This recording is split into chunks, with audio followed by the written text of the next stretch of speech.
बघू शकता मित्रांनो, रुखाई साप, बिनविषारी साप आहे मित्रांनो. कशा प्रकारे खिडकीमध्ये बसले शांत असा.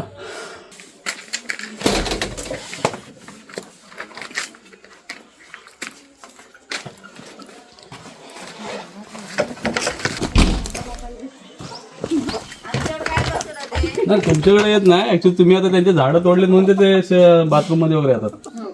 मग तुम्ही जर जवळचे झाडं तोडणार तर तिथं जाणार ना. त्यांची राहण्याची जागा जर आधीपासून ती असेल तर त्यांची काही चूक नाही ना. तुम्ही आपण सगळे आता इथपर्यंत तुम्ही झाडं सगळे तोडत गेलात पुढं पुढं है ना, ते त्यांच्या जागेतच राहणार आहेत असं. ते घालून येऊ शकत नाही ना लादीवर. नाही नाही नाही, हा साप झाडावरती राहणारच साप आहे तो. मग ते खिडकीतूनच चढत असेल ना. कुठला? हा, त्याला ग्रेप भेटणार तसं तो चढणार तिकडून मागून. कारण तेच भीती आहे, दुसरं काय नाही. आणि ह्या टायमाला हा साप जास्त करून बाहेर पडतो.